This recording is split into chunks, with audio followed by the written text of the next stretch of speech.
1980s when the Miller family vanished parents, 2 kids gone overnight. The only trace was a child's shoe found in the attic, stained with something the police never identified. In November 2025, Nora Ellis, a 34-year-old true crime podcaster, saw the house as her next big story. Nora arrived with her recorder, a flashlight, and a skeptical smirk. Dunhaven's locals warned her away, whispering of cries heard at midnight, lights flickering in empty rooms. "Ghost stories pay the bills," she told her producer over the phone, setting up in the house's foyer. The air was thick, smelling of mildew and something sharper, like burnt sugar. Her recorder hummed, capturing the silence until a faint sob broke through, a child's voice trembling from upstairs. Nora froze. The house was supposed to be empty.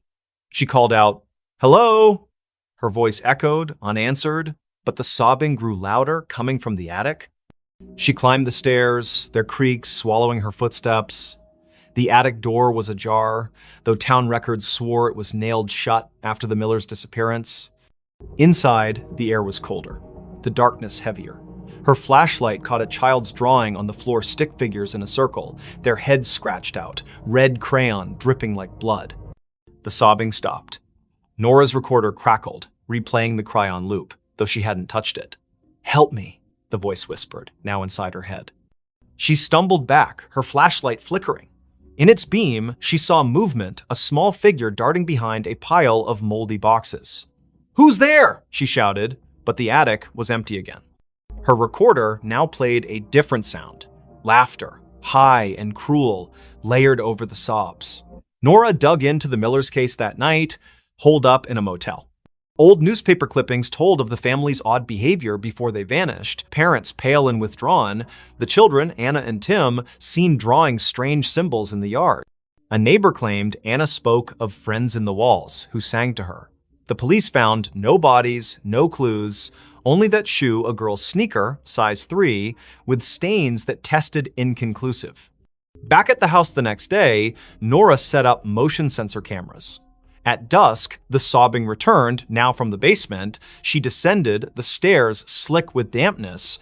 The basement was a maze of crates and rusted pipes, the air thick with the burnt sugar smell. Her camera caught nothing, but her recorder picked up whispers. "Stay with us." A child's handprint appeared on a crate, wet and glistening, though the floor was dry. Nora's skin crawled as the sobbing turned to giggles, echoing from every corner. She found a loose floorboard, prying it up to reveal a tin box. Inside were Anna's drawings, dozens of them, showing a faceless figure with too many arms, surrounded by crying children. A note, in childish scrawl, read, "They want us to stay forever." As Nora read, the basement door slammed shut.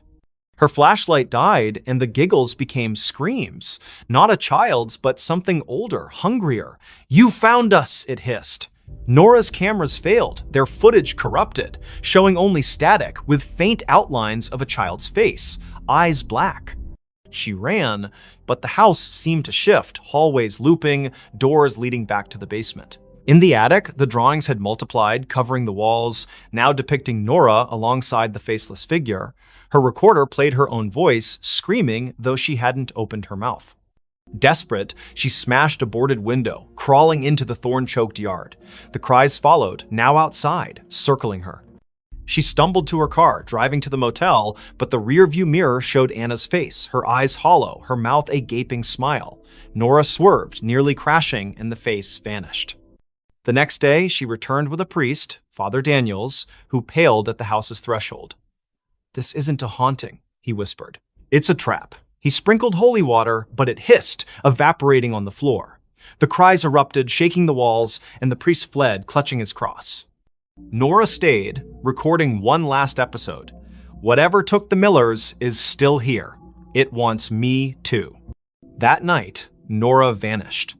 Her car was found at 9 Hollow Road, her recorder inside, playing a loop of a child's cry and her own screams.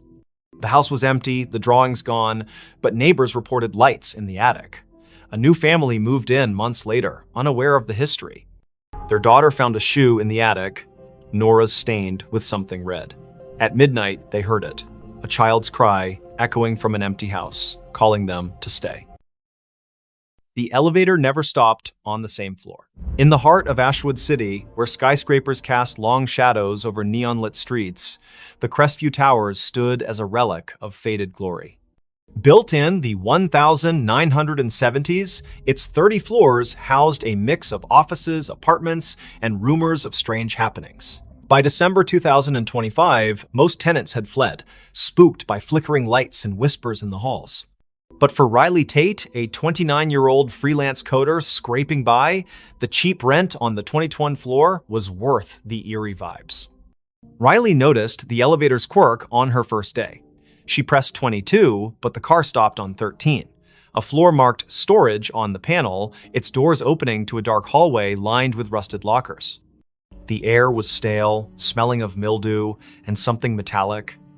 She jabbed the close button, but the elevator lingered, as if waiting. "Old wiring," she muttered, ignoring the faint hum like a distant voice coming from the corridor. The next day, it happened again. She pressed 22, but the elevator stopped on 7, revealing a dimly lit floor with peeling wallpaper and a child's tricycle tipped over in the hall. No one lived on 7. The landlord, Mr. Voss, a gaunt man with nervous eyes, swore it was vacant. Riley's skin prickled as the hum returned, now forming words, "Stay." She slammed the close button, her heart racing as the door shut. By the third night, the elevator never reached her floor. She'd pressed 22, but it stopped randomly 15, 9, 26, each floor wrong, each hallway different. Floor 15 had mirrors lining the walls, reflecting not Riley, but a pale figure with her face, eyes black and unblinking. Floor 9 smelled of ash, its walls scorched, with claw marks gouged into the plaster. Floor 26 was freezing, its windows frosted over, showing a city skyline that wasn't Ashwood's jagged alien under a red sky. Riley stopped using the elevator, taking the stairs, but the stairwell was no better. Doors to random floors were unlocked, leading to the same strange halls she'd seen from the elevator. Her phone's GPS showed her at Crestview Towers, but the coordinates flickered, sometimes placing her miles away in an empty field. She called Voss, who dismissed her concerns. "Old buildings creak," he said, but his voice trembled. Desperate, Riley researched the tower's history on X and in the city library. Crestview was built on the site of a 1920s asylum razed after a fire killed dozens. Survivors spoke of an elevator to nowhere, a lift that trapped patients in looping corridors, never reaching their intended floor. The asylum's last director, Dr. DNM, Alara Finch, vanished in the fire, leaving a journal describing doorways that opened to other places, other times, sealed by rituals she couldn't complete. Riley's nights grew sleepless. The elevator dinged at odd hours, its doors opening on her floor, revealing those wrong hallways. One night, she woke to find her apartment door ajar, the elevator waiting. A voice, Alara's, she later learned, whispered from the car, "Come inside." Riley slammed her door, barricading it with a chair, but her laptop left on displayed a live feed of herself sleeping, filmed from above her bed. No camera was there. She confronted Voss, who paled at the mention of the elevator. "It's her," he whispered, eyes darting. "Alara, she never left." He admitted the tower was built to contain something, a rift, opened by the asylum's experiments that bled into reality. The elevator was its anchor, moving not just between floors, but between worlds. Tenants who rode it too long vanished, their names erased from leases, their apartments empty. Riley tried to leave, but her key wouldn't turn in the lock. The elevator dinged, doors open, revealing a hallway of endless mirrors, each showing Alara's face pale, smiling, her eyes voids. "Ride with me," she whispered, her voice in Riley's head. Riley ran to the stairwell, but it looped back to the elevator, the car waiting like a predator. In a final stand, Riley entered the elevator, clutching a knife. She pressed every button, hoping to break the cycle. The car lurched, stopping on no floor marked on the panel. The doors opened to a void black, endless, filled with whispers. Alara stood there, her form flickering, her hands reaching. Riley slashed wildly, the knife passing through air, but the elevator shook, sparks flying, the doors shut, and the car plummeted. Riley woke in her apartment, the elevator silent, her knife was gone, her hands bloodied. She fled Crestview Towers, never returning. The landlord reported her missing, but her apartment was empty, her name gone from the lease. Months later, a new tenant rode the elevator to 22. It stopped on 13, the doors opening to a hallway where Riley stood, her eyes black, whispering, "Stay." The elevator still runs in Crestview Towers, never stopping on the same floor twice. Tenants avoid it, but some nights it calls, its ding echoing through empty halls, inviting the unwary to ride where no one returns. Knock from the invisible. In the remote village of Thornwick, nestled deep in the fog-drenched valleys of upstate New York, the old Whitaker cottage stood alone at the edge of Blackthorn Woods. Its clapboard walls sagged and its windows were clouded with grime, yet it drew Clara Wren, a 32-year-old writer seeking solitude to finish her novel. In January 2026, she rented the cottage, ignoring the locals' warnings about its history. "People don't stay long," the grocer said, his eyes darting to the woods. "It knocks, and then it takes." Clara dismissed it as folklore. The cottage was perfect, isolated, cheap, with a stone fireplace and a view of snow-laden pines. She unpacked her laptop, notebooks, and a thermos of coffee, settling into a rhythm of writing by day and stoking the fire by night. But on her third night, as a storm howled outside, she heard it. 3 sharp knocks on the front door. The sound was deliberate, heavy like a fist on wood. She froze, her pen hovering over the page. The door was locked, the windows shuttered. She called out, "Who's there?" No answer. The wind screamed, but the knocks came again, 3, slow, from the door. Clara grabbed a flashlight and peered through the peephole. Nothing but swirling snow. She opened the door, heart pounding, but the porch was empty, the snow undisturbed, no footprints, no tracks. The knocks returned the next night, now from the bedroom wall. 3, always 3, rhythmic and insistent. Clara checked every inch of the cottage attic, crawl space, even under the floorboards. Nothing. Her phone had no signal, the Wi-Fi dead. She drove to town, asking about the cottage's past. The librarian, an elderly woman named Mrs. Hale, paled. "The Whitakers," she whispered. "They built it in 1890. All 5 vanished by 1893. Neighbors heard knocking before each one disappeared. They called it the Invisible."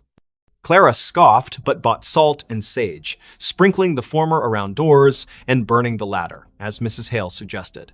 That night, the knocks moved to the ceiling, louder, shaking dust from the beams. "Let me in," a voice whispered, soft and genderless, seeping from the walls. Clara's flashlight caught movement, a shadow darting across the room, formless yet heavy like a weight in the air. She screamed, barricading herself in the bathroom, but the knocks followed, now inside the mirror, the glass rippling like water. She found a diary under a loose floorboard the next day, its pages brittle, written by Eliza Whitaker. "The invisible comes at night," it read. "It knocks to be let in, but it's already here. It wants a vessel."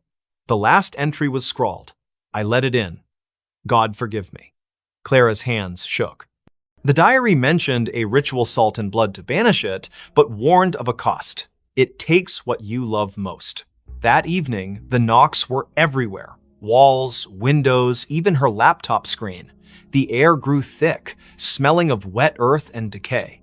Clara's flashlight died, and the fire dimmed, casting shadows that moved against the light's logic. She poured salt in a circle, pricking her finger to drip blood, as the diary instructed. The knocks stopped, replaced by a wail that shook the cottage, windows cracking. The shadow coalesced, a formless mass with eyes like burning coals hovering outside her circle. "You can't keep me out," it hissed, its voice in her skull. Clara chanted the ritual's words, her voice breaking. The shadow lunged, but the salt flared, repelling it. The cottage trembled, beams groaning as the shadow screamed, dissolving into the floor. Silence fell, heavy and wrong. Clara fled at dawn, leaving everything: laptop, clothes, her unfinished novel. She drove to a motel, but the knocks followed, faint at first, tapping her car's dashboard, then her motel mirror. She burned the diary, hoping to sever the tie, but the ashes formed 3 knocks on the table. Her phone, offline, played a recording of her own voice. "Let me in." Thornwick's sheriff searched the cottage, finding no trace of Clara. Her car was found in the woods, empty, with salt scattered across the seats. Locals say the cottage is quiet now, but at night, hikers hear knocks 3, always 3 coming from the trees. A new tenant moved in, unaware. On their first night, they found a notebook, not Clara's, with a single line. It's already inside. By morning, they were gone, and the knocks began again, waiting for the next to answer. The woman smiled at her own grave. In the fog-choked town of Grayvale, where the cemetery on Hollow Hill was older than the church itself, the gravestones told stories no one dared repeat. It was March 2026 when Elise Carver, a 30-year-old archivist, arrived to catalog the town's records for a university project. Grayvale's library was a treasure trove of crumbling ledgers, but it was the cemetery that drew her a maze of moss-covered stones, some dating back to the 1700s. Locals avoided it, whispering of a woman seen wandering among the graves, smiling at one in particular. Elise, ever the skeptic, dismissed the tales as rural superstition. She set up in a rented room above the town's only inn, her nights filled with dreams of fog and footsteps. Her first visit to the cemetery was uneventful, her camera snapping photos of weathered epitaphs under a gray sky.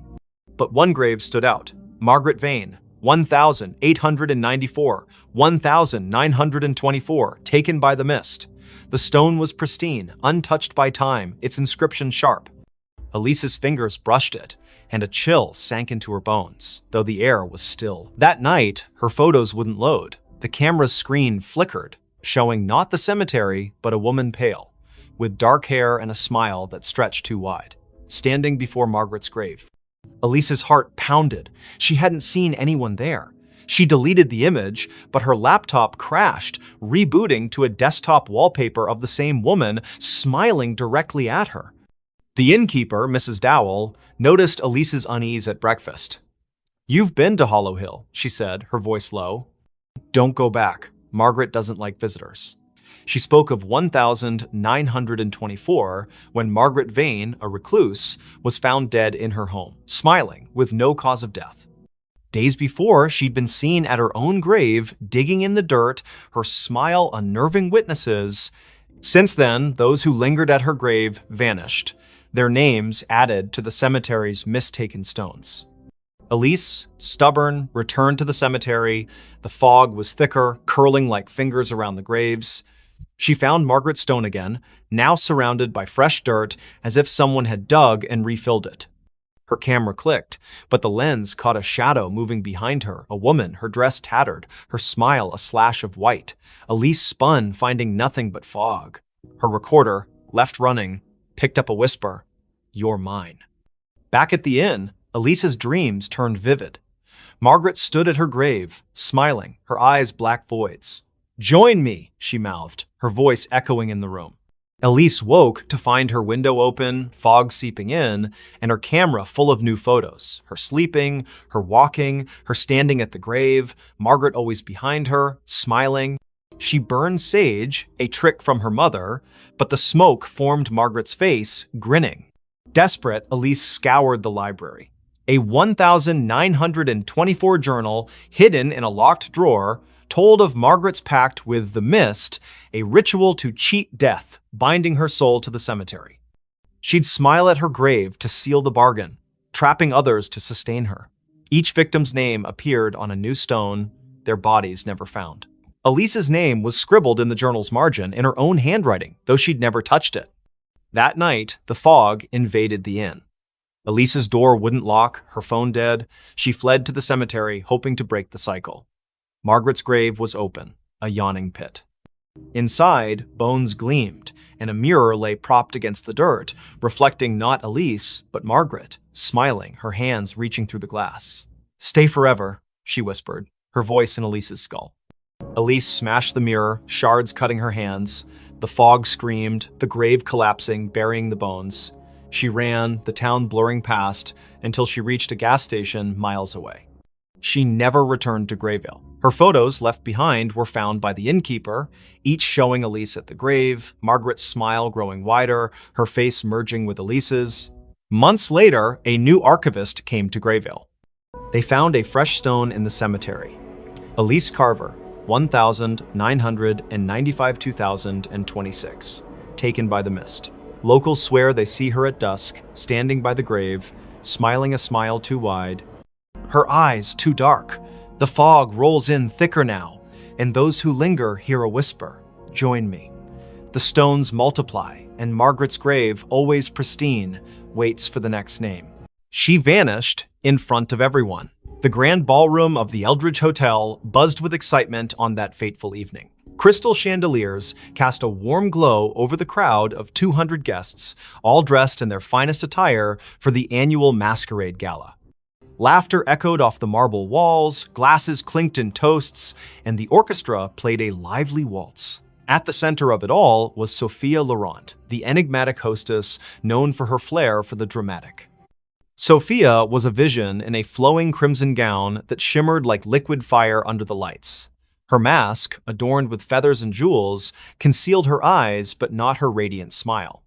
She was a socialite, a philanthropist, and rumor had it, a woman with secrets deeper than the ocean. "Tonight," she announced from the stage, her voice silky and commanding, "I shall perform a feat that will leave you breathless, a vanishing act right before your eyes." The audience murmured in anticipation. Sophia had hired the best illusionists in the city, but this was her show. She stepped into a large, ornate cabinet at the center of the stage, its doors carved with intricate patterns. Her assistant, a tall man in a tuxedo named Victor, locked the doors with a flourish.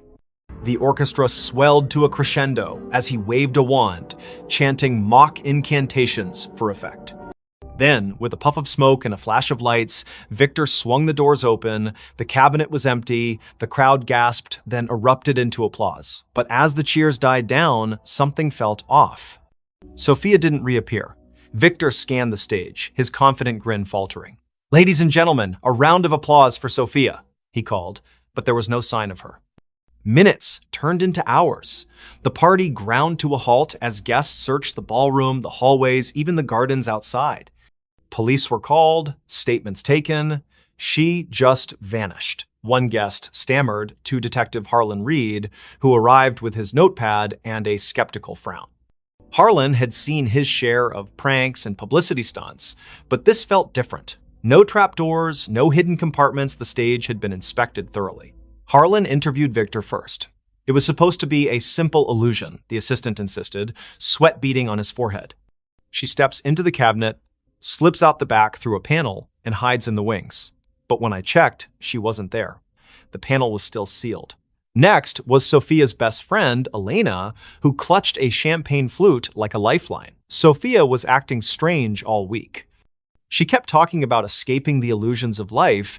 I thought it was just her poetic nonsense, but last night she gave me this. Elena handed over a small antique locket. Inside was a faded photograph of a woman who looked eerily like Sophia, dated 1923. Harlan's interest piqued. He delved into Sophia's background. Born into wealth, she had traveled the world, collecting oddities, ancient artifacts, books on the occult. Her mansion was filled with mirrors that seemed to reflect impossible angles, clocks that ran backward. Whispers among her staff spoke of nights when shadows moved on their own. As the investigation deepened, Harlan uncovered a family legend. Sophia's great-grandmother, Isabelle Laurent, had vanished in 1923 during a similar gala at the same hotel. Witnesses swore she stepped into a mirror and never came out. The case was unsolved, dismissed as a hoax, but Sophia had been obsessed with it, spending fortunes on psychics and historians. That night, Harlan returned to the ballroom alone. The lights were dim, the stage empty. He approached the cabinet, running his fingers over its carvings. They depicted swirling portals, figures dissolving into mist. On impulse, he opened the doors and stepped inside. The air grew cold, a whisper brushing his ear. "Find me." He spun around, but the doors had shut. Panic surged as the world blurred. When he burst out, the ballroom looked different. Dustier, the chandeliers tarnished. A newspaper on the floor read, 1923 Gala Mystery. Hostess disappears. Harlan's heart raced. This wasn't possible. He rushed to the mirror at the back of the stage, the same one from the old photographs. In its reflection, he saw not himself, but Sophia, her hand outstretched. "The veil is thin here," her image mouthed silently. "I've been waiting." Sophia's vanishing wasn't an act, it was a curse. The Laurent women were bound to a temporal loop, pulled into echoes of the past during moments of high emotion. Isabel had discovered it first, trying to break free but trapping herself. Sophia, learning the truth, had orchestrated the gala to draw attention, hoping someone would follow. Harlan reached toward the mirror, his fingers passing through like water, reality warped. He emerged in 1923, face to face with Isabel, who gasped. "You're from the future?" she asked. Together, they pieced it together. The cabinet was no ordinary prop, it was a relic from an ancient cult designed to bridge timelines. To escape, one had to anchor themselves with a personal token, the locket. Harlan, with Elena's locket in hand, chanted the incantation inscribed inside. A vortex opened, pulling him back, but he wasn't alone. Sophia materialized beside him, gasping for air, her gown disheveled. Back in the present, the crowd had dispersed, but Elena waited. Sophia embraced her friend, tears streaming. "I saw it all, the past, the echoes. I almost didn't make it back." The police called it a hoax, but those who knew the truth kept silent. Sophia retired from the spotlight, donating the cabinet to a museum with a warning. Some illusions are doors best left closed. Yet, on quiet nights, guests at the Eldridge swear they see a woman in crimson vanishing into mirrors, a reminder that some mysteries defy explanation. And Harlan? He carries the locket always, just in case. That voice never stopped. In the quiet suburb of Willow Creek, where maple trees whispered secrets to the wind, lived Emily Carter, a 32-year-old librarian with a penchant for forgotten novels and herbal tea. Her life was orderly books, shelved by genre, days mapped out in planners until the voice began. It started subtly, one rainy afternoon in her attic apartment. Emily was sorting through old vinyl records when a soft murmur echoed in her mind. Turn left at the corner. She froze, glancing around the empty room. No radio, no neighbors audible through the thin walls. Shaking it off as fatigue, she continued her day. But the voice persisted. That evening, as she walked home from the library, it whispered again. Cross the street now. She obeyed instinctively, and seconds later, a speeding cyclist barreled past where she'd been standing. Her heart pounded. Coincidence? Or something more? By morning, the voice was a constant companion. Don't eat the yogurt, it's spoiled. Sure enough, the carton smelled off. Call your sister, she needs you. Emily dialed, and her sister Sarah answered in tears, her job lost, spiraling into despair.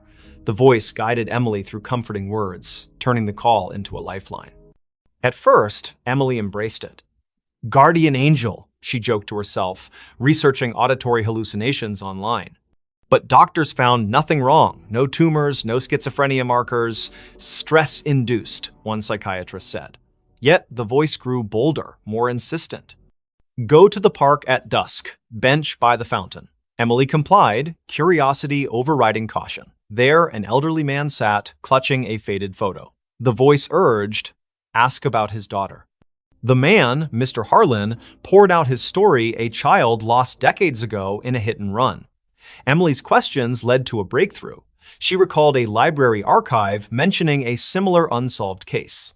Together, they uncovered clues pointing to a local businessman. Word spread. People sought Emily out, the woman who knew things. A grieving mother found closure about her son's disappearance. A businessman avoided a fraudulent deal. The voice was infallible, but it never revealed its source. Who are you? Emily pleaded silently one night, staring at her reflection.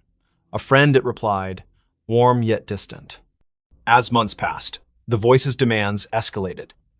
Break into the old warehouse on Elm Street. Emily hesitated this crossed lines, but visions flooded her. A kidnapped child hidden there.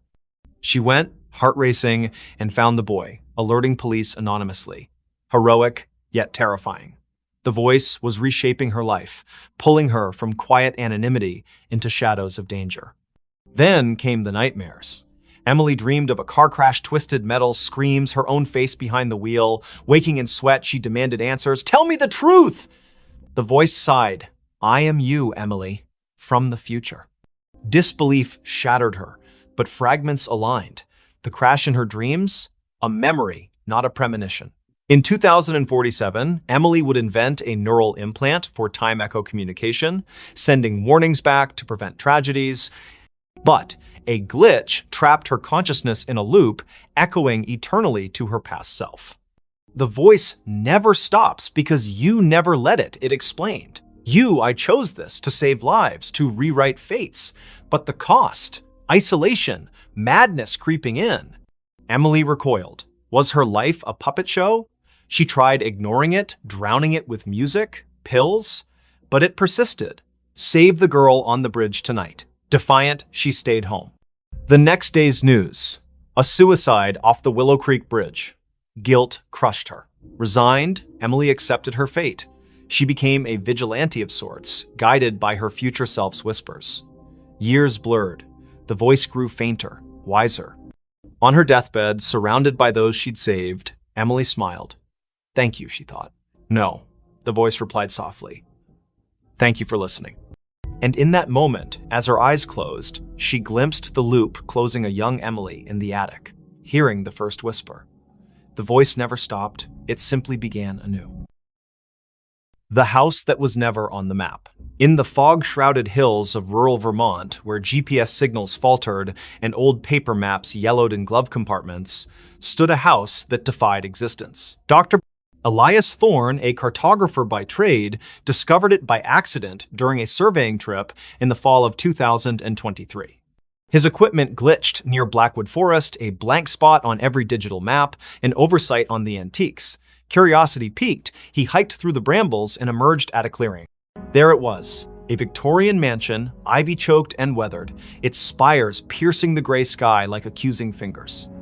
Elias bought it on impulse, dirt cheap from a seller who vanished after the deed was signed. A steal, he told his wife, Mara, and their teenage daughter, Lily. They needed a fresh start after the city had chewed them up. Elias's job loss, Mara's anxiety attacks, Lily's rebellion. The house promised isolation, peace, but from the first night, unease settled like dust. The movers swore the address didn't exist. You're sure this is it? One asked, eyeing the overgrown path.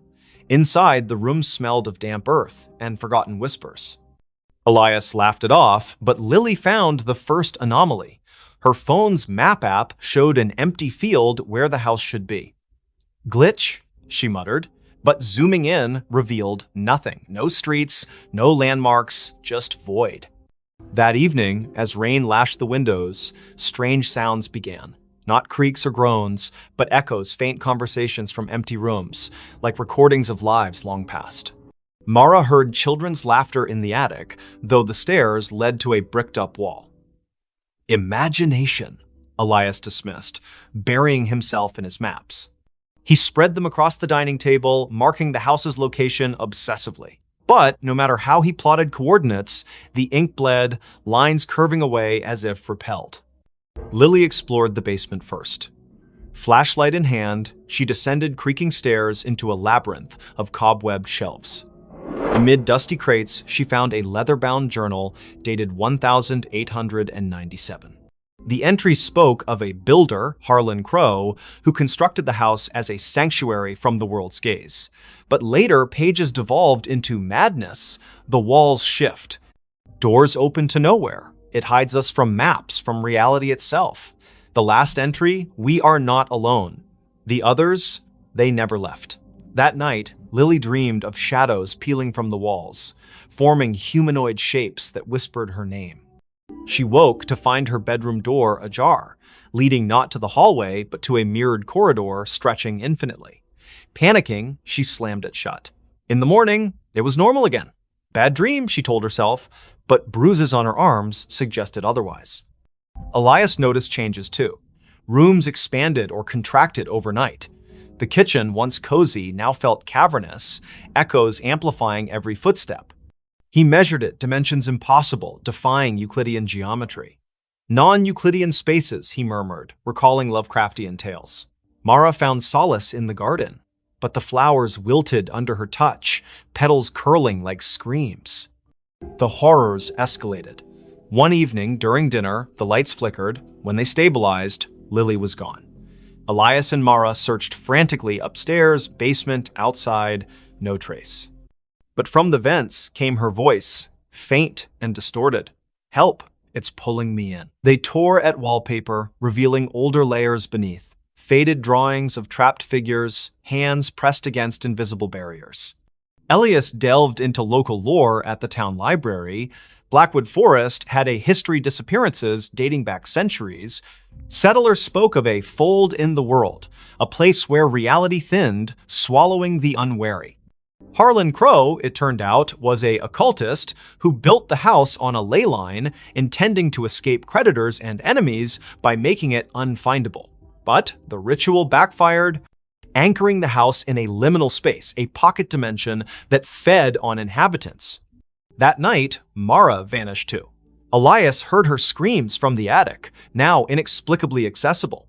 He climbed, finding a room filled with mannequins posed in frozen agony faces, twisted, eyes hollow. One wore Mara's necklace. "No," he gasped, backing away. The door sealed behind him. Alone, Elias confronted the truth. The house wasn't on maps because it wasn't fully here. It existed in the cracks between worlds, luring souls to sustain itself. Whispers surrounded him now. Voices of the lost, including Lily and Mara, begging for release. He tried to leave, but the front door opened to the same foyer, looping eternally. In desperation, Elias burned his maps in the fireplace. Flames roared, illuminating shadows that coalesced into forms Crow and his victims, their eyes pleading. "Join us!" they chorused. As the fire died, Elias felt himself fading, his outline blurring like erased ink. Search parties combed Blackwood Forest for weeks, but found no house, no family. The Thorn disappearance became another legend, whispered in town. Yet, on foggy nights, hikers swear they glimpse a mansion in the trees, one that vanishes when approached, forever unmarked, eternally hungry. Police found something under the bed. The call came at 3:17 a.m., shattering the quiet of Willowbrook's police station. Officer Rachel Hayes, bleary-eyed from a double shift, grabbed the radio. "Disturbance at 42 Maple Lane. Dispatch crackled. Neighbor reports screams. Possible domestic." Rachel exchanged a glance with her partner, Officer Tom Carver. They'd patrolled this sleepy suburb for years. Nothing ever happened on Maple Lane. The house was a modest two-story, its porch light flickering like a dying star. Rachel knocked, but no one answered. The neighbor, Mrs. Clancy, stood across the street, clutching her robe. "It was a woman's scream," she whispered. Then silence. "The porters. They're quiet folks. Something's wrong." Tom jimmied the lock, and they stepped inside. The air was thick, stale, with a faint metallic tang. The living room was pristine, couch cushions fluffed, a muted TV playing infomercials. Rachel's flashlight swept the staircase. "Police!" she called. No response. Upstairs, the master bedroom door was ajar. Rachel nudged it open, her hand on her holster. The bed was unmade, sheets tangled like a struggle had occurred. A bedside lamp lay shattered on the floor. Tom checked the closet empty. Rachel crouched, peering under the bed.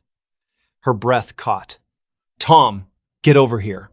Beneath the bed frame, scratched into the hardwood, was a crude pentagram, its lines smeared with something dark and sticky. In its center lay a bundle, wrapped in a stained blanket. Rachel's pulse hammered as she reached for it, expecting a body. Instead, she found a doll crudely stitched, with buttons for eyes and straw poking through seams. Its fabric was damp, reeking of copper. "Blood?" Tom whispered, his face pale. Rachel nodded, bagging the doll as evidence. The radio crackled back up, was 10 minutes out. But the house felt alive, its silence oppressive. A faint scratching came from the walls, rhythmic like claws on wood. They searched the rest of the house. In the basement, they found Polaroids scattered across a workbench, images of the Porters, Claire and David, smiling at first, then progressively gaunt, eyes hollow. The last photo showed Claire staring blankly, her hands clutching the doll. Scrawled on the back, "It sees us." Rachel's skin prickled. "We need to find them," she said. But Tom pointed to the ceiling. The scratching had moved upstairs. They ascended cautiously, following the sound to the guest room. The door was locked. Tom kicked it open, revealing a small space with a single window, curtains billowing despite no breeze. On the floor lay David Porter, his throat slashed, eyes wide in frozen terror. Claire was gone. Blood trailed from the body to the bed, where the mattress sagged oddly. Rachel lifted it. Underneath, carved into the box spring, was another pentagram, this one larger, its lines pulsing with a faint red glow. The scratching stopped. A whisper slithered from the shadows. "You found me." Tom stumbled back, his gun shaking. Rachel's flashlight flickered, plunging them into darkness. When it snapped back on, the room was empty, David's body gone. Only the doll remained, now lying in the pentagram's center, its button eyes glinting. "Rachel, we need to go," Tom urged, but she couldn't move. The doll's head twitched, turning toward her. A giggle echoed, high and childlike, though no child lived here. The walls seemed to breathe, closing in. Rachel grabbed the doll, intending to secure it, but it burned her hand, leaving a blistered mark. Backup arrived, flooding the house with lights and voices, but the evidence was vanishing. The pentagram under the bed was gone, the floor pristine. The doll in Rachel's evidence bag was now just a pile of ash. The photos in the basement? Blank. David's body never reappeared, and Claire remained missing. The official report called it a domestic dispute gone wrong, but Rachel knew better. She couldn't sleep. The giggle followed her home, echoing in her apartment. One night, she woke to scratching under her own bed. Heart pounding, she looked, nothing. But her flashlight caught a faint outline, a pentagram, freshly carved, with a single button eye in its center. The next morning, neighbors reported a scream from Rachel's apartment. Police found her bed empty, sheets tangled. Underneath, a new doll lay, its face stitched to resemble Rachel, its eyes wide and unblinking. The case was closed, another disappearance in Willowbrook. But late at night, officers swear they hear scratching from the evidence room where the doll sits, waiting. She came home, but it wasn't her home. Clara Vance stepped off the Greyhound bus in Hollow Pines, Vermont, her boots crunching on the frost-dusted gravel. It was November 2025, and after a decade in Chicago chasing dreams that crumbled into barista shifts and unpaid bills, she was back. The town hadn't changed. Same sagging general store, same church steeple piercing the fog. Her childhood home, 17 Birch Road, waited at the edge of town, a 2-story relic her mother left her when she passed last year. Clara hadn't been back since the funeral. The key turned stiffly in the lock, the door groaning as if reluctant. Inside, the air was stale, heavy with dust and memory. Clara dropped her duffel bag, expecting the familiar. Creaky floorboards, faded floral wallpaper, her mother's knitting chair by the fireplace. But something was off. The furniture was rearranged chairs, angled wrong, the sofa pushed against the wrong wall. A faint smell of lavender lingered, though her mother hated floral scents. "Jet lag," Clara muttered, rubbing her eyes. She'd driven through the night to catch the bus. Exhaustion could play tricks. She climbed the stairs to her old bedroom, unchanged since she was 16, band posters, a chipped vanity mirror, her old sketchbooks. She collapsed onto the bed, the springs squeaking, and drifted into uneasy sleep. A sound woke her soft footsteps pacing downstairs. Clara froze, heart thudding. She lived alone. Hollow Pines was too small for break-ins. Grabbing a flashlight from her bag, she crept to the landing. The living room was empty, but the knitting chair rocked gently, as if someone had just stood. "Hello?" And she called, her voice swallowed by the house's silence. The footsteps resumed, now from the kitchen. Clara followed, flashlight beam shaking. The back door was ajar, swaying in the wind. She locked it, chalking it up to forgetfulness, but as she turned, her reflection in the kitchen window caught her eye. It didn't move when she did. Her face smiled faintly, then vanished. Clara's scream stuck in her throat. She bolted upstairs, barricading herself in her room. The house felt alive, its walls humming with a low, unnatural pulse. She called the sheriff, but the line crackled, a woman's voice whispering, "You shouldn't be here," before going dead. Morning brought no relief. The furniture had shifted again, now mirrored perfectly, as if the house were a reflection of itself. Clara's sketchbooks, once filled with charcoal landscapes, now held drawings of a woman who looked like her but wasn't. Hollow eyes, too wide smile, hands reaching from shadowed corners. The signature wasn't Clara's. She fled to the general store, begging for answers. Old Mr. Harrow, the clerk, paled when she mentioned 17 Birch Road. "That house," he whispered, "it's cursed. Been empty since your mom died. Folks say it. Mimics things. People. Places. He told of a girl in the 1950s, Abigail, who vanished after moving in. Locals swore they saw her afterward, but she was wrong. Her smile too sharp, her eyes too dark. Clara laughed it off small-town superstition, but dread gnawed at her. Back at the house, she found a trap door under the rug, one she'd never seen as a child. It led to a basement, damp and cold, its walls etched with spiraling symbols that pulsed faintly under her flashlight. At the center stood a cracked mirror, twice her height. In it, Clara saw not herself, but the other woman, her doppelganger, wearing Clara's clothes, mimicking her movements with a delay, like a lagging video feed. "This is my home now," the reflection mouthed, voice echoing in Clara's skull. She stumbled back, tripping over a box of her mother's things. Inside was a diary, pages brittle. Her mother wrote of the other Clara, a presence that appeared after Clara left for Chicago. "She walks my halls, wears my daughter's face. I locked the mirror, but she's breaking through." Clara's blood ran cold. Her mother hadn't died of a heart attack. She'd been found in the basement, clutching a rosary, eyes wide with terror. The coroner never explained the claw marks on her arm. That night, the house turned hostile. Doors slammed shut, locking Clara in the living room. The doppelganger appeared in every reflective surface: windows, the TV screen, even a spoon on the table each time closer, her smile stretching wider. "Give me your place," she hissed, her voice a distorted echo of Clara's. Desperate, Clara smashed the basement mirror, hoping to sever the connection. Shards flew, but the doppelganger laughed, her form coalescing from the fragments into a physical being. It lunged, cold fingers grazing Clara's throat. She fought back, shoving it into the trapdoor, which slammed shut. The house shook, walls cracking as if enraged. Clara fled, never looking back. She hitchhiked to Burlington, renting a motel room. But the nightmare followed. Her reflection in the bathroom mirror flickered, showing the doppelganger's face. On her phone, photos of Hollow Pines showed a house that wasn't there, an empty lot where 17 Birch Road should be.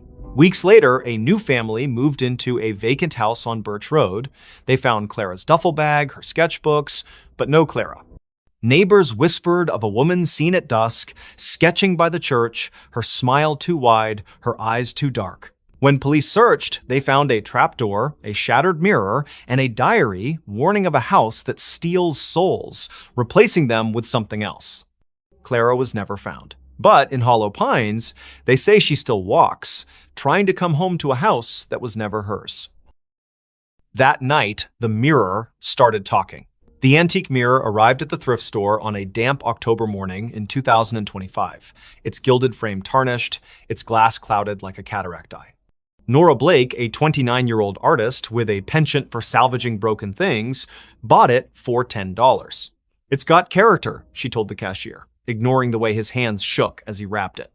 Her apartment in downtown Ashwick, a crumbling mill town, was already a mosaic of thrift finds, chipped teacups, warped books, a clock that ticked backward. The mirror fit right in, hung above her fireplace, reflecting her cluttered living room in muted grays. Nora noticed the oddities that first night. While sketching at her easel, she caught a flicker in the mirror, not her reflection, but a shadow that darted out of sight. She blinked, chalking it up to exhaustion. She'd been pulling late shifts at the diner, her hands smelling of grease and coffee. But as she turned off the lights, a whisper slithered from the mirror. Nora. Her name, soft and deliberate, like a lover's sigh. She spun around, heart pounding. The room was empty, the mirror still. Sleep eluded her. The whisper came again at 3 a.m. Louder. "Look at me." Nora stumbled to the mirror, her breath fogging the glass. Her reflection stared back, but her eyes seemed wrong too wide, pupils dilating like ink spreading in water. She touched the glass. It was warm, pulsing faintly. "Stress," she muttered, unplugging every light and crawling back to bed. By morning, the mirror had changed. Its surface was clearer, almost luminous, reflecting details Nora hadn't noticed. A crack in the ceiling, a stain on the rug. But it didn't reflect her. Instead, it showed a woman who looked like Nora, same auburn hair, same freckles, but dressed in a high-collared gown, her expression hungry. "Stay with me," the woman mouthed, her voice echoing in Nora's skull. Nora covered the mirror with a sheet, but the whispers persisted, seeping through the fabric. "You're mine now." She called her friend Milo, a skeptic who fixed electronics and scoffed at ghost stories. He inspected the mirror, finding nothing, no wires, no speakers. "It's just old glass," he said. But his voice trembled when he noticed the sheet had fallen off, the mirror bare again. That night, Nora dreamed of the woman in the gown. She stood in a candlelit room, walls dripping with black mold, chanting in a language Nora didn't know. The woman's hands reached through the dream, clawing at Nora's chest. She woke gasping, claw marks burning across her ribs. The mirror glowed faintly, the woman's face pressed against the glass from the inside, smiling. Nora researched the mirror's origins. The thrift store had no records, but an old newspaper clipping mentioned a similar mirror owned by Evelyn Crane, an Ashwick heiress who vanished in 1892. Locals claimed Evelyn practiced witchcraft, trapping souls in reflective surfaces to cheat death. Her mansion burned down, but the mirror survived, passing through estate sales, each owner meeting misfortune, suicides, disappearances, madness. Desperate, Nora tried to destroy the mirror. She swung a hammer, but the glass didn't crack. The blow reverberated, knocking her back. The woman's laughter filled the room, sharp and gleeful. "You can't break me." Objects began moving, books slid off shelves, teacups shattered. The mirror's reflection showed not her apartment, but Evelyn's charred mansion, its walls alive with writhing shadows. Milo returned, pale but determined, with a priestess from a local Wiccan group. She burned sage, chanting protections, but the air grew heavy, the temperature plummeting. The mirror pulsed, and Evelyn's voice boomed. "This is my vessel." The priestess screamed, blood trickling from her nose, and fled. Milo stayed, gripping Nora's hand. "We burn it," he said. They doused the mirror in gasoline, but the flames wouldn't catch. Instead, the mirror's surface rippled, and Evelyn stepped out, her form solidifying, gown pristine, eyes black voids. Nora and Milo ran, but the apartment's doors locked, windows sealed. Evelyn's laughter chased them, her footsteps heavy. "You invited me in," she taunted, her fingers brushing Nora's neck, cold as frostbite. In a final stand, Nora faced the mirror, staring into Evelyn's eyes. "Take me, but leave him," she pleaded. The mirror flared, and Nora felt herself pulled inside, her body dissolving into light. She saw Evelyn's memories, betrayals, rituals, a desperate pact with something ancient. Then, darkness. Milo woke in the apartment, alone. The mirror was gone, the wall bare. Nora's sketchbooks lay open, filled with drawings of Evelyn's face. Police searched, but Nora was another Ashwick disappearance. Milo kept quiet, fearing disbelief, but he never returned to the apartment. Months later, a new tenant hung a cheap mirror above the fireplace. That night, it whispered, "Look at me." And in its reflection, Nora's face appeared, her eyes too wide, her smile not her own. The final note before disappearing. In the sleepy coastal town of Greyhaven, where the Atlantic's waves whispered secrets to the cliffs, the old lighthouse on Widow's Point stood abandoned. Its beacon hadn't spun since 1987, when keeper Amos Reed vanished, leaving only a cryptic note in the logbook. The song calls. I must answer. Locals avoided the place, claiming the wind carried eerie melodies at night. But for Lena Harper, a 34-year-old composer with a faltering career, the lighthouse was a last chance to find inspiration. Lena arrived in October 2025, renting a cottage near the cliffs. Her symphony, meant to revive her reputation, was due in a month, but her mind was blank. Haunted by failures and a recent divorce, the lighthouse, looming against the gray sky, felt like a muse. She ignored the townsfolk's warnings, superstitions about siren songs and missing keepers. It's just an old tower, she told herself, hauling her violin and notebook up the spiral stairs. The interior was frozen in time. Rusted lanterns, a cracked logbook, and a gramophone in the keeper's quarters, its needle poised over a warped record. Lena set up her recorder, hoping to capture the ocean's rhythm for her score. That night, as fog smothered the coast, she played her violin, the notes echoing off the stone walls. Then, faintly, another melody answered a haunting, wordless hum that seemed to rise from the sea. Lena stopped, her bow trembling. The The hum continued, weaving through her own music, both beautiful and wrong, like a lullaby sung by something ancient. She checked her recorder. It had caught the sound, clear and unnervingly human. Wind through the cliffs, she reasoned, but her skin prickled. The gramophone needle twitched, spinning the record without power. The hum grew louder, now a voice. Play with me. She fled to the cottage, locking the door. Sleep brought nightmares, shadows with liquid eyes, hands pulling her toward the waves. By morning, her recorder was blank, the haunting melody erased. Desperate for answers, Lena visited the town library, finding records of Greyhaven's lost. Since the lighthouse was built in 1843, 7 keepers had vanished, each leaving a note about a song. The last, Amos, was found days before his disappearance, wandering the cliffs, muttering about her voice. Lena's obsession grew. She returned to the lighthouse, playing her violin to lure the voice. It came stronger, singing in a language she didn't know, yet understood. Finish the song and join us. Her fingers moved unbidden, composing a melody that felt like it belonged to someone else. She scribbled it down, a single page, titled The Final Note. It was perfect, her masterpiece, but writing it left her drained, her reflection in the lantern room's glass pale and unfamiliar. That night, the lighthouse shook.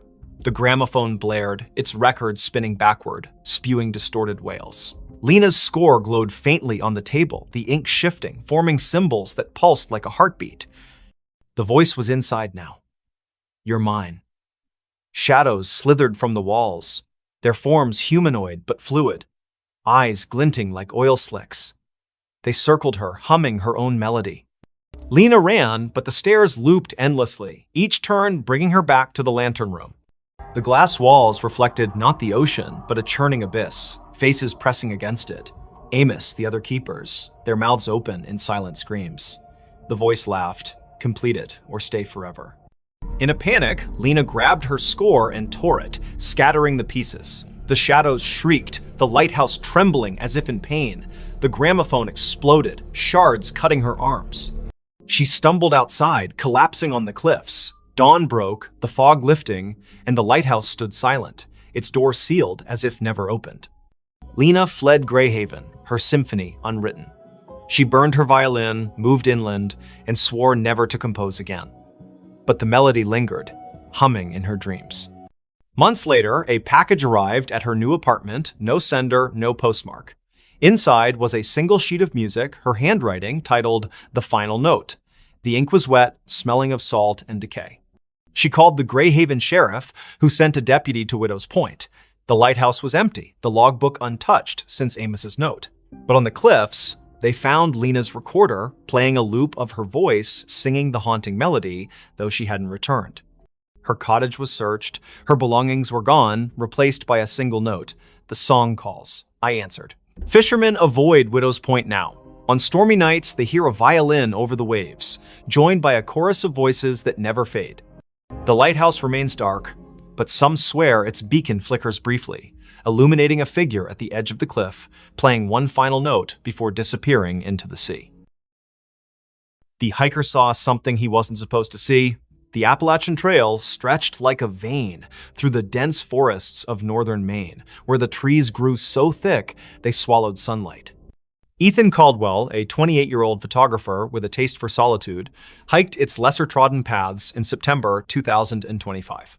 His goal was simple: capture the untamed beauty of the wilderness for a freelance gig. His backpack held a Nikon, a journal, and enough supplies for a week. He didn't expect company. Most hikers avoided this stretch, spooked by rumors of missing campers and strange lights in the woods. By the third day, Ethan was deep in the forest, miles from any road. The air was crisp, scented with pine and damp earth. He set up camp near a nameless creek, its water black under the canopy. As dusk fell, he noticed an oddity. His compass spun lazily, refusing to settle. Cheap gear, he muttered, relying on his map instead. That night, under a moonless sky, he heard it a low hum, like a distant engine pulsing through the ground. It wasn't animal, wasn't natural. Curiosity tugged at him. The next morning, Ethan followed the creek upstream, chasing the hum's source. His camera hung around his neck, ready to snap anything unusual. The forest grew denser, the trail vanishing into a tangle of roots and moss. Then he saw it, a clearing, unnatural in its perfection, as if the trees had been pushed back by an invisible force. At its center stood a structure, a stone arch, weathered and covered in glyphs that seemed to writhe under his gaze. It wasn't on any map, and Ethan had never read of ruins in this part of Maine. He raised his camera, snapping photos. The glyphs glowed faintly, a sickly green, though no light source explained it. The hum intensified, vibrating in his chest. Through the arch, the air shimmered like heat rising from asphalt, showing glimpses of a different forest darker, with twisted, leafless trees. Ethan stepped closer, his lens capturing the anomaly. That's when he saw her. A figure stood just beyond the arch, humanoid but wrong, too tall, limbs too long, its face a blur of shadow. It didn't move, yet Ethan felt watched, his skin crawling as if ants marched beneath it. He lowered the camera, and the figure was gone. But when he checked the viewfinder, it was there, closer.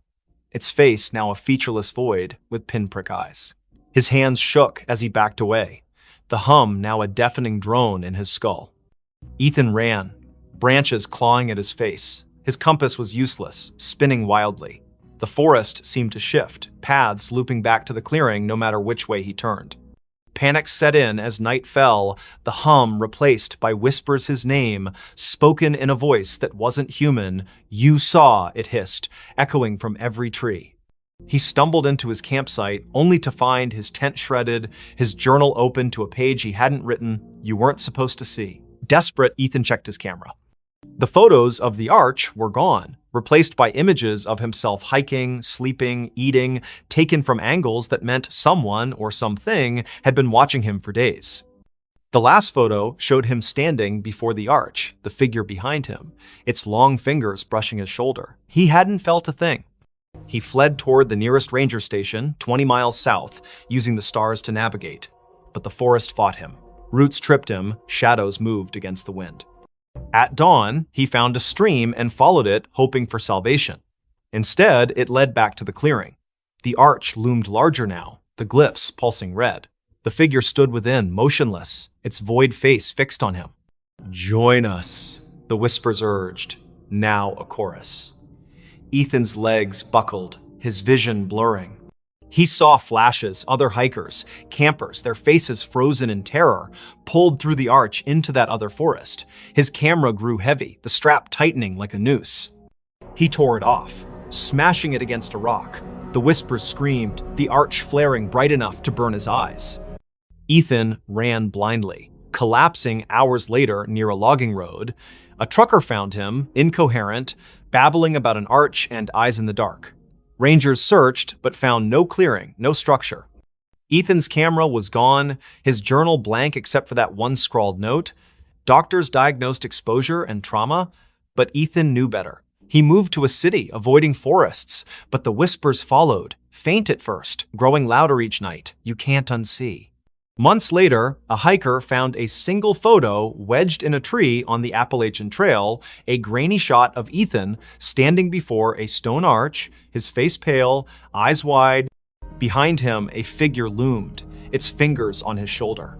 The hiker burned the photo, fearing it would follow him too. But in Greyhaven's bars, they still talk of the arch that appears to the lost, and the things that watch from the other side, waiting for those who see what they shouldn't. The phone rang, but it wasn't plugged in. In the small town of Coldwater, Maine, where winter clung to the streets like a bad memory, Sarah Klein moved into the old duplex on Sycamore Street in December 2025. She was 31, a graphic designer fleeing a toxic relationship and a city that felt suffocating. The duplex was cheap, its faded wallpaper and sagging floors a small price to pay for solitude. The landlord, a nervous man named Mr. Greeley, handed her the keys with a warning. Don't mind the quirks, old houses creak. Sarah nodded, eager to unpack and start over. The first quirk appeared on her second night. She was sorting boxes in the living room when the phone rang, a shrill, brassy jangle from an ancient rotary phone on the kitchen counter. Sarah froze. The phone's cord dangled unplugged, its end frayed and caked with dust. She approached it, the ringing growing louder, insistent. Hesitating, she lifted the receiver. Static crackled, then a voice low, garbled, neither male nor female, whispered, "You're not supposed to be here." The line went dead, the phone cold in her hand. Sarah checked the cord again. No outlet, no connection. She laughed nervously, blaming stress. She'd been sleeping poorly, haunted by dreams of her ex's voice echoing in empty rooms. She unhooked the receiver and placed it in a drawer, determined to ignore it, but the next night it rang again, the sound muffled from inside the drawer. Sarah's heart thudded as she opened it. The receiver was back on the cradle, the phone unplugged. "Leave," the voice hissed when she answered. Sharper this time, like it was closer. She called Mr. Greeley, who chuckled uneasily. "That old thing? Been dead for years. Probably faulty wiring. He promised to send an electrician, but no one came." Sarah tried to focus on work, sketching logos on her tablet, but the phone rang every night at 3:13 a.m., each call more menacing. "Get out, or stay forever," it warned, the static now laced with faint screams. She stopped answering, but the ringing grew louder, vibrating through the walls. Desperate, Sarah dug into the duplex's history. The town library's archives revealed a grim past. In 1974, the previous tenant, Margaret Hale, vanished after neighbors reported hearing her scream during a storm. Her belongings were found untouched, except for a rotary phone unplugged with a note beside it. "It won't stop." Other tenants had fled over the decades, citing noises and bad feelings. A man in 1992 claimed the phone spoke his name before he disappeared. Sarah's dreams worsened. She saw Margaret, pale and eyeless, standing in the kitchen, dialing the rotary phone with skeletal fingers. In the dreams, the walls bled, and the voice from the phone chanted, "Join us." Waking, Sarah found scratches on her arms, as if she'd clawed herself. She bought a new phone, a modern cordless one, but it too rang at 3:13 a.m., unplugged, spitting the same garbled voice. She tried to leave, packed a bag, booked a motel, but the duplex's doors wouldn't open, locks jammed, windows stuck, her car keys vanished, reappearing on the kitchen counter beside the rotary phone. In a panic, she smashed the phone with a hammer. The plastic cracked, but the ringing continued, now emanating from the walls, the floor, her own skull. "You can't break me," the voice laughed. Sarah turned to the internet, posting on X about haunted phones in Coldwater. A local, @MainMysteries, replied with a thread about Sycamore Street. The duplex was built on a forgotten burial ground, desecrated in the 1800s. Mediums had visited, claiming a presence, something old, something angry, trapped souls of those who lived there, using the phone as a conduit. The thread ended abruptly. The user hadn't posted since. That night, the ringing was deafening. Sarah, sleepless and fraying, answered. The voice was clear now, almost her own. "Look behind you." She spun, seeing nothing but shadows. But in the hallway mirror, a figure stood Margaret, her face a rotting mask, her hands reaching through the glass. Sarah screamed, dropping the receiver. The lights flickered, and the air grew heavy, smelling of wet earth and decay. She barricaded herself in the bedroom, but the walls pulsed, whispering her name. The phone, shattered, reassembled itself on her nightstand, ringing relentlessly. In a final act of defiance, Sarah burned sage, chanting prayers she half remembered from childhood. The ringing stopped, replaced by a howl that shook the duplex. The mirror cracked, and Margaret's form lunged, cold fingers grazing Sarah's throat. Sarah blacked out. She woke at dawn, sprawled on the kitchen floor, the phone silent, its cord still unplugged. The doors opened easily now. She fled, leaving everything behind.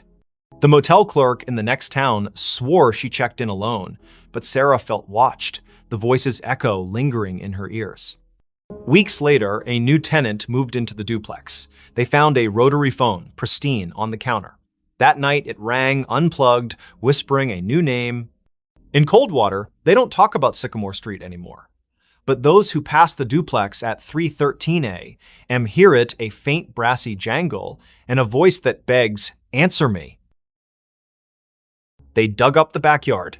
In the quiet suburb of Elmwood, where picket fences and manicured lawns defined normalcy, the Hargrove family moved into 23 Oak Lane in the spring of 2025. The house was a steal, a charming craftsman with a sprawling backyard, snapped up after the previous owners vanished without a trace. Jenna Hargrove, a single mother of 37, saw it as a fresh start for her and her 12-year-old son, Lucas. The realtor glossed over the prior owner's disappearance, blaming financial troubles. Jenna, eager to escape her own past, didn't press. The backyard was Lucas's favorite part. Overgrown with wildflowers and shaded by an ancient oak, it begged for exploration. He wanted to build a treehouse, so Jenna hired a local landscaper, Mr. Polk, to clear the tangle of weeds and level the ground. Polk, a grizzled man with eyes like chipped flint, hesitated. "Folks say this yard's bad luck," he muttered, glancing at the oak. "Last owners dug here. Never seen again." Jenna laughed it off small-town gossip. The digging began on a Saturday, the air thick with the scent of turned earth. Lucas watched from the porch, sketching the oak in his notebook. Polk's crew unearthed roots and rocks, but by noon, they hit something hard. A metallic clang echoed as a shovel struck a rusted box the size of a small coffin, buried 3 feet down. Polk pried it open, revealing a collection of bones, human, weathered, and arranged in a spiral. A cracked locket lay at the center, its photo faded but showing a woman with hollow eyes. Jenna called the police. Sheriff Tate arrived, his face grim. "Not the first time," he said, bagging the bones. He wouldn't elaborate, but Lucas overheard him whisper to a deputy about the Oak Lane curse. The bones were sent for analysis, and digging stopped. That night, the house felt different. The air was heavy, the silence oppressive. Lucas woke to scratching beneath his bedroom floor, like nails clawing wood. "Mice," Jenna reassured him, but her voice wavered. The next day, Lucas found his sketchbook open to a new drawing, not his. The oak was depicted, its branches twisting into faces, their mouths open in silent screams. Jenna, pale, insisted it was a prank, but Lucas noticed her hands trembling. That evening, the backyard changed. The wildflowers wilted, their petals blackening. The oak's shadow seemed to stretch too far, pooling like ink across the lawn. At midnight, the scratching returned, now from the backyard. Lucas peered out his window and froze. The oak's branches swayed, though no wind stirred. Figures moved in the shadows, vague, humanoid shapes that flickered like bad film reels. He woke Jenna, who saw nothing but felt a chill that wasn't there before. "We're leaving tomorrow," she promised. But the car wouldn't start in the morning, its battery drained. Sheriff Tate returned with news. The bones were over a century old, likely from a family that lived on the land in the 1870s. They'd vanished after digging a well under the oak, leaving behind rumors of a deal with something in the earth. The locket's photo matched a missing woman, Eliza Marrow, rumored to have practiced rituals to bind the land. Tate warned Jenna to stay out of the backyard, but Lucas couldn't resist. He sneaked out at dusk, drawn to the oak. The ground where the box was found had shifted, forming a shallow pit. Inside, the locket lay again, open, its photo now clear Jenna's face, not Eliza's. Lucas screamed, dropping it, the ground pulsed, and a voice whispered from the pit, "You dug too deep!" Jenna found him, dragging him inside. The house locked itself, doors jammed, windows sealed. The scratching became a pounding, shaking the walls. Shadows oozed from the floorboards, forming shapes with too many limbs, their eyes glinting like wet stones. "Give us the boy," they hissed, their voices a chorus of gravel and wind. Jenna clutched Lucas, barricading them in the bathroom. She burned sage, a trick from her grandmother, but the smoke curled into symbols matching those on the locket. The shadows laughed, their forms pressing against the door. In desperation, Jenna grabbed a kitchen knife and carved a circle around them, chanting half-remembered prayers. The pounding stopped, but the air grew colder, the shadows retreating to the backyard. At dawn, the doors opened. Jenna and Lucas fled to a motel. Sheriff Tate searched the house, finding nothing. No locket, no pit, just fresh dirt under the oak, as if untouched. The Hargroves never returned. The house was sold again to a young couple who ignored the rumors. They started digging for a garden, and the oak's shadow grew longer. Weeks later, a neighbor reported screams from 23 Oak Lane. Police found the couple's car running, doors open, but no trace of them. In the backyard, a new locket lay under the oak, its photo showing Lucas, his eyes hollow. At night, Elmwood residents hear scratching from the earth, and those who pass the house swear the oak's branches move, reaching for something only they can see. The smile in her last photo. In the sleepy town of Willow Creek, nestled between rolling hills and a sluggish river, Mia Reynolds was known for her photography. At 27, she had a knack for capturing the soul of her subjects' families, weddings, even the town's annual fair. Her studio on Main Street was cluttered with vintage cameras and Polaroids pinned to corkboards. But in November 2025, Mia took a photo that would haunt Willow Creek forever. It started with a commission from the town's historical society. They wanted shots of the old Grayson Manor, a crumbling estate on the outskirts, abandoned since the 1940s. Rumors swirled about its last resident, Evelyn Grayson, who vanished after a fire gutted half the house. Locals whispered of her ghost, a pale figure seen in the manor's broken windows, smiling. Mia, a skeptic, saw it as a chance to boost her portfolio. She arrived at the manor on a foggy afternoon, her Nikon slung around her neck. The air was heavy, smelling of damp wood and something sour like rotting flowers. The manor loomed, its spires jagged against the gray sky, windows like empty eyes. Inside, dust motes danced in her flashlight's beam, illuminating peeling wallpaper and charred furniture. Mia snapped photos, the click of her shutter echoing in the silence. In the upstairs parlor, she found a cracked vanity mirror, its surface clouded but oddly warm to the touch. As she framed a shot, her camera's viewfinder flickered, showing not the room, but a woman pale, with long dark hair, wearing a tattered dress. Her smile was too wide, stretching beyond human limits, her eyes black voids. Mia gasped, lowering the camera. The room was empty, but the mirror reflected the woman, her head tilting as if studying Mia. Heart pounding, Mia fled, her photos untouched. Back at her studio, she developed the images. Most were normal, dusty rooms, broken stairs, but the last photo, taken in the parlor, showed the woman standing behind Mia, her smile splitting her face.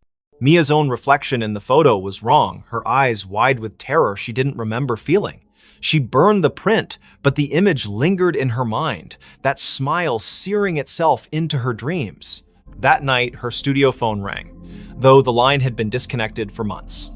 Static crackled, followed by a voice, soft, feminine, giggling, "You saw me." Mia yanked the cord from the wall, but the ringing continued, now from her cell phone, then her laptop, then nowhere, and everywhere. She locked the studio and ran home, but the giggling followed, echoing in her apartment's walls.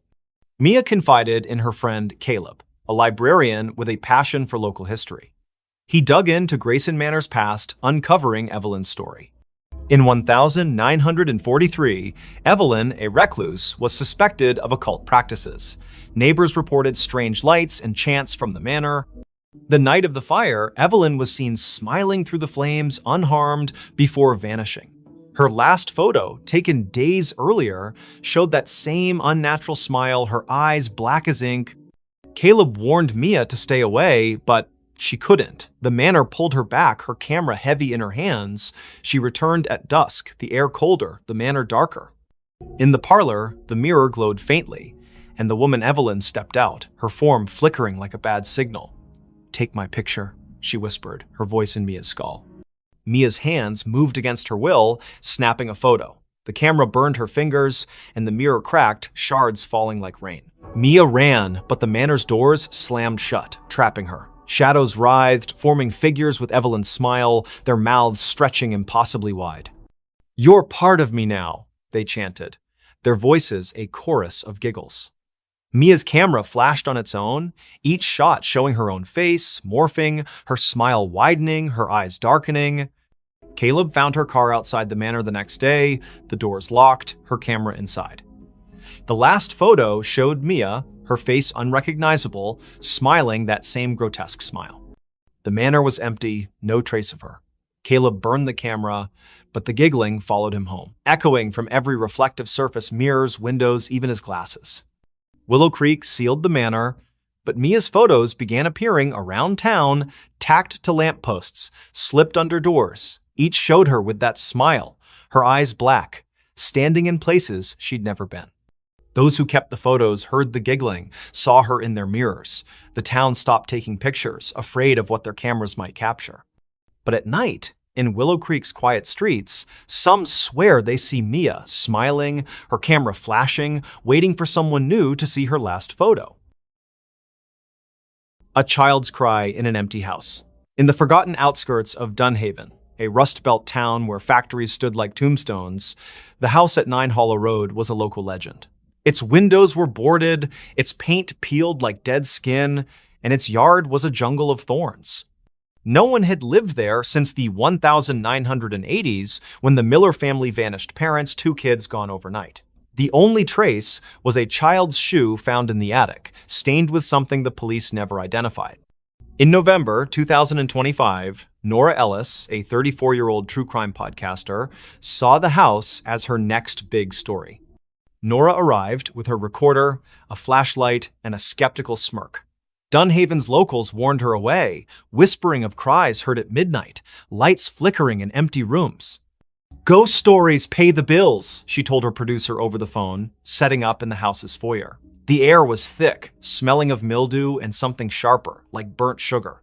Her recorder hummed, capturing the silence until a faint sob broke through, a child's voice trembling from upstairs.